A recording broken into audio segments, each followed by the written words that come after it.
आज हम बात करेंगे method of air refrigeration system के बारे में। और इसमें बेसिकली 6 टाइप्स होते हैं। नंबर फर्स्ट होता है सिंपल एयर रेफ्रिजरेशन सिस्टम। कहते हैं ये एयरक्राफ्ट को रेफ्रिजरेट करने के लिए इसका यूज किया जाता है, सिंपल एयर रेफ्रिजरेशन सिस्टम का।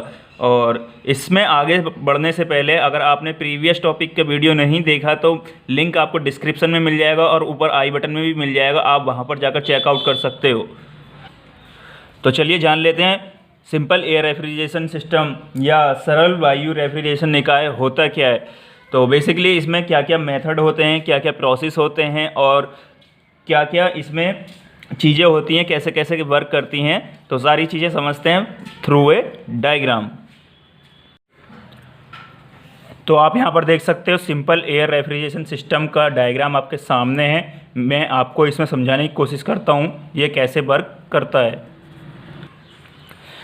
तो आप इसमें देख रहे होगे बहुत सारी चीज़ें लगी हुई हैं, तो इसमें मैं आपको वो सारी चीज़ें बताता हूँ कि किस चीज़ का क्या क्या यूज है। तो पहले आप देख लीजिए, यहाँ पर है रैम एयर, ये है मेन कंप्रेसर, ये है गैस टरबाइन और ये है आपका कंबस्शन चैम्बर। उसके बाद हीट एक्सचेंजर और 2 एटमॉस्फेयर एंड ये है कूलिंग एयर फैन और ये है कूलिंग टरबाइन और ये है एयर टू केबिन। तो आप जानते हैं ये कैसे वर्क करता है। तो आप देख सकते हो नंबर फर्स्ट प्रोसेस है रैम एयर। तो रैम एयर का उपयोग क्या होता है, ये आपका एटमॉस्फेरिक एयर को लेने के बाद उसका प्रेशर और टेम्परेचर दोनों इंक्रीज कर देता है और इंक्रीज करने के बाद ये आगे उसको प्रोसीड कर देता है। आगे जाने के बाद जो कि आपका एयर हाई प्रेशर और हाई टेम्परेचर पर थी वो आपका गैस टरबाइन और मेन कंप्रेसर से पास होती है, उसके बाद कंबस्शन चैम्बर में जाती है और उसके बाद जो आपका गैस थी, जो ही आपकी एयर थी, जो जिसका अभी तक टेम्परेचर हाई हो चुका है, वो हीट एक्सचेंजर में आने के बाद उसका टेम्परेचर हम लो लेकर आते हैं और उसका टेम्परेचर लो लेने के बाद हम इसको फर्दर आगे प्रोसीड करते हैं। कूलिंग टरबाइन में जाने के बाद ये एयर आपका एक्सपेंड होती है, मतलब कूलिंग टरबाइन उसको एक्सपेंड करता है और एक्सपेंड की वजह से ये हम इसे केबिन में भेजते हैं, एयरक्राफ्ट की केबिन में। और उसके बाद जो भी आपका एयर बचती है जो कि ठंडी हो चुकी है, ये फर्दर नीचे की तरफ आ जाती है कूलिंग एयर फैन में और जो कि हम उसको एटमॉस्फेयर में बाद में भेज देते हैं। तो इसी तरीके से इसका पूरा साइकिल चलता रहता है। तो ये सिंपल एयर रेफ्रिजरेशन सिस्टम था। तो अगर आपको ये सारी चीज़ें समझ में नहीं आई तो मैं फिर से आपको समझाने की कोशिश करता हूँ। तो नाम है सिंपल एयर रेफ्रिजरेशन सिस्टम। तो इसका यूज क्या होता है, ये आपका एयरक्राफ्ट को रेफ्रिजरेट करने में यूज किया जाता है। तो अब देख लेते हैं ये सारी चीज़ें कैसे वर्क करती हैं। तो नंबर फर्स्ट आप देख रहे होगे प्रोसेस, इसमें रैम प्रोसेस है, रैम एयर। तो ये रैम एयर क्या होती है, ये आपका बाहर की एयर या एटमॉस्फेयर की एयर को एब्जॉर्ब करती है और उसको एब्जॉर्ब करने के बाद उसका प्रेशर हाई और टेम्परेचर भी हाई कर देती है और आगे प्रोसीड कर देती है। आगे प्रोसीड करने के बाद यहाँ पर मेन कंप्रेसर है, गैस टरबाइन है और कंबस्शन चैम्बर है। तो यहाँ पर आने के बाद गैस टरबाइन है और मेन कंप्रेसर, तो यहाँ पर इसका प्रेशर और इंक्रीज होता है और गैस टरबाइन में और भी ये ज़्यादा टेम्परेचर हाई होता है। कंबस्शन चैम्बर मतलब यहाँ पर कंबस्शन किया जाता है फ्यूल को और उसको और टेम्परेचर इंक्रीज किया जाता है। उसके बाद एयर को हीट एक्सचेंजर से पास किया जाता है। हीट एक्सचेंजर से पास होने के बाद इसका टेम्परेचर और डिक्रीज हो जाता है। डिक्रीज होने के बाद इसको हम कूलिंग टरबाइन में प्रोसीड करेंगे आगे। कूलिंग टरबाइन का काम क्या होता है कि ये एयर को एक्सपेंड करता है, मतलब उसका प्रसारण करता है, मतलब एक्सपेंड करता है। एक्सपेंड के द्वारा ये एयर केबिन में चली जाती है, ये एयर आपका केबिन में चली जाती है, एयर टू केबिन ये उसमें चली जाती है। बची हुई एयर आपका कूलिंग एयर फैन इसमें काम आती है, मतलब फ़ैन को चलाने में काम आती है। और बची हुई एयर को हम एटमॉस्फेयर में बाहर की तरफ भेज देते हैं। और तो इसी तरीके से ये साइकिल काम करती है। आई होप आप सभी को समझ में आया होगा। तो उम्मीद करता हूँ आपको फर्स्ट पॉइंट या फर्स्ट टाइप आपको पूरी तरीके से समझ में आया होगा। लेकिन फिर भी अगर कोई क्वेरी रही हो आपके माइंड में तो आप कमेंट सेक्शन में पूछ सकते हो, मैं उसका रिप्लाई ज़रूर से दूंगा। तो वही टॉपिक है method of air refrigeration system. तो अब बढ़ते हैं उसके दूसरे टाइप की तरफ। जैसे कि मैंने आपको पहले बताया था इसके 6 टाइप होते हैं। मैंने आपको फर्स्ट पॉइंट जो था, फर्स्ट टाइप जो था मैंने डिस्कस कर दिया। अब बढ़ते हैं सेकंड की तरफ। Boot strap, boot strap air refrigeration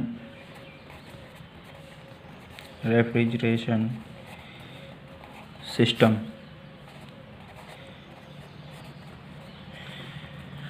सबसे ज़्यादा मोस्ट इम्पोर्टेंट जो आपको एग्ज़ाम में देखने के लिए मिलेगा, जो मोस्ट इम्पोर्टेंट एग्ज़ाम में देखने के लिए मिलेगा, वो आपको नंबर सेकंड पॉइंट ही देखने के लिए मिलेगा, that is boot strap air refrigeration system.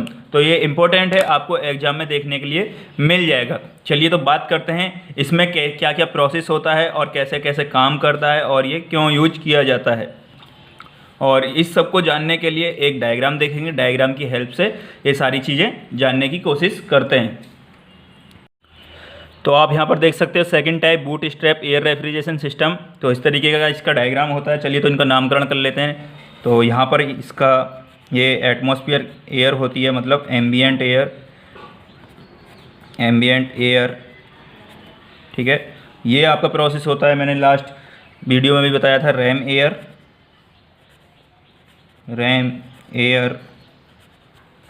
और ये होता है आपका गैस टरबाइन।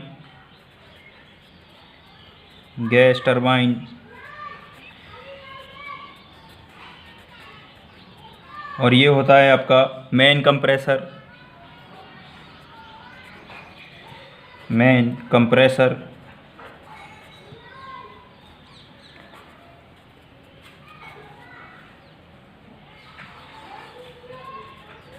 ये आपका मेन कंप्रेसर होता है। और अगर इसकी बात करें तो ये होता है आपका कंबस्शन चैम्बर, जहाँ पर आप ईंधन को बर्न करते हो, ये वो चैम्बर होता है। तो ये होता है कंबस्शन चैम्बर, लिख लेते हैं इसको भी, कंबस्शन चैम्बर।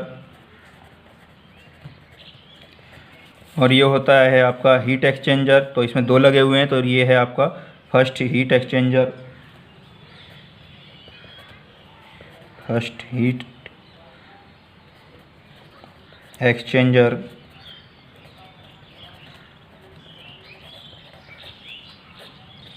और ये है आपका सेकंड हीट एक्सचेंजर।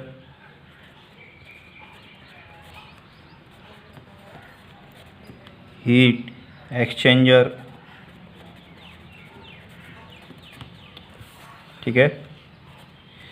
और ये है आपका एग्जिट जेट। और ये भी एग्जिट जेट।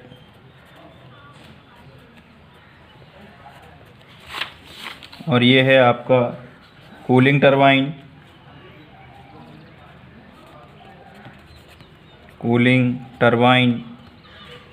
ये है सेकंड कंप्रेसर। ठीक है, ये सारी चीज़ें होती हैं इसमें। तो अब जान लेते हैं ये सारी चीज़ें वर्क कैसे करती हैं और क्या कैसे कैसे ये सब चीज़ें फ्लो करती हैं। तो अगर आप इस डायग्राम में देखने की कोशिश करोगे तो आपको कुछ चीज़ें चेंजेस नज़र आ रही होंगी। तो इसमें आपको एक्सचेंजर दो देखने के लिए मिलेंगे, फर्स्ट हीट एक्सचेंजर और सेकंड हीट एक्सचेंजर।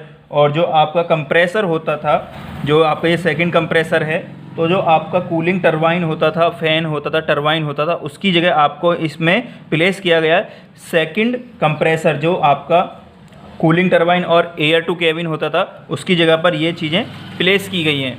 तो आप जान लेते हैं ये कैसे काम करता है। तो आप यहाँ पर देख रहे होगे, ये रैम एयर, जहाँ पर रैम एयर है, ये करती क्या है, आपका एटमॉस्फेरिक एयर को लेती है और उसका प्रेशर और टेम्परेचर इंक्रीज करती है। फिर उसके बाद ये मेन कंप्रेसर में जाता है और गैस टरबाइन में जाता है। फिर वहाँ से इसका और भी टेम्परेचर और प्रेशर इंक्रीज होता है और ये फर्स्ट हीट एक्सचेंजर में जाती है, जहाँ पर ये इसका प्रेशर और डिक्रीज होता है। और ये कूल होने के बाद सेकंड हीट एक्सचेंजर में जाती है। सेकंड हीट एक्सचेंजर में जाने के बाद आप देख रहे होगे सेकंड कंप्रेसर में जाती है। सेकंड कंप्रेसर में जाने के बाद वहाँ से ये कूलिंग टरबाइन में हम इसे भेज लेते हैं और जो भी हमें वर्क रिक्वायर्ड होता है वहाँ पर हम अपना वर्क कर लेते हैं। और ये एग्जिट जेट, जो भी चीज़ें बचती हैं हम यहाँ से एग्जिट भी कर सकते हैं। तो अब इसमें बेसिकली इस पूरे डायग्राम में आपको 7 चीज़ें देखने के लिए मिलेंगी, 7 प्रोसेस देखने के लिए मिलेंगे। तो मैं उसको 1 बाय 1 डिस्कस करता हूँ।